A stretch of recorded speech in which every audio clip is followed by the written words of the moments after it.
Baik, terima kasih atas kesempatan yang telah diberikan kepada saya.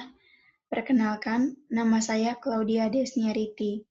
Di sini, saya akan membawakan materi tentang daur atau siklus biogeokimia. Di sini, saya akan membahas dua siklus, yaitu siklus air dan siklus karbon dan oksigen.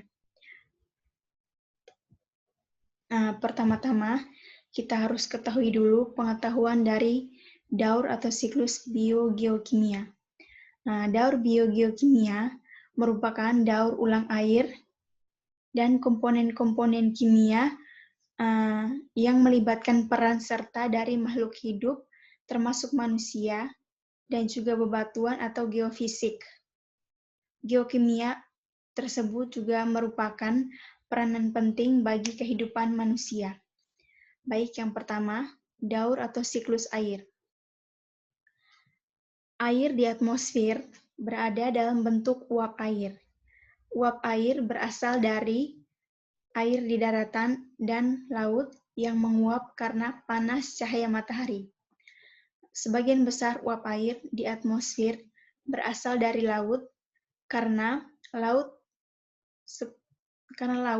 mencapai 3/4 luas permukaan bumi. Uap air di atmosfer terkondensasi menjadi awan yang akan turun ke daratan dan laut dalam bentuk hujan. Air hujan kemudian masuk ke dalam tanah, membentuk air permukaan tanah dan air tanah. Selanjutnya, tumbuhan darat menyerap air yang ada di dalam tanah. Dalam tubuh tumbuhan, air mengalir melalui suatu pembuluh,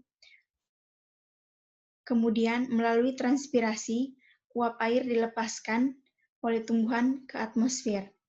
Transpirasi oleh tumbuhan mencakup sekitar 90% penguapan pada ekosistem darat. Selanjutnya, hewan memperoleh air langsung dari permukaan serta dari tumbuhan dan hewan yang dimakannya, sedangkan manusia menggunakan sekitar 1/4 air tanah.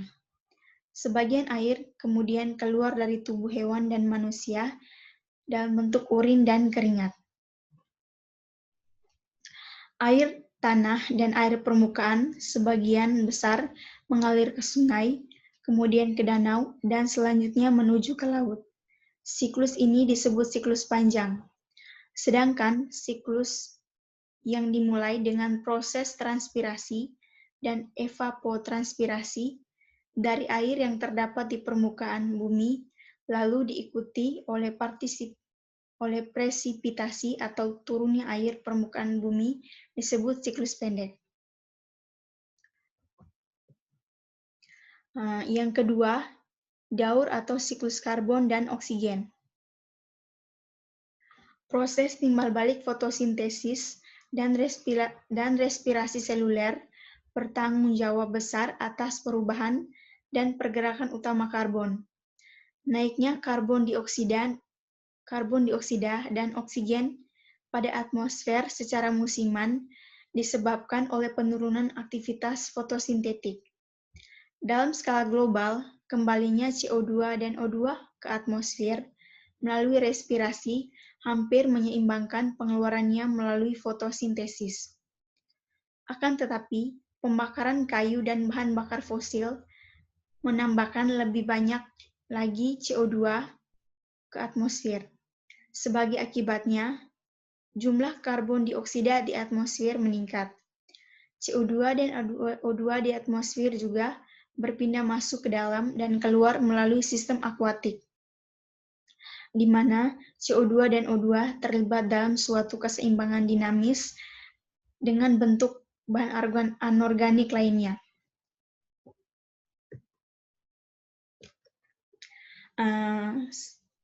Demikian penjelasan materi tentang daur atau siklus biogeokimia dari saya. Atas perhatian diucapkan terima kasih.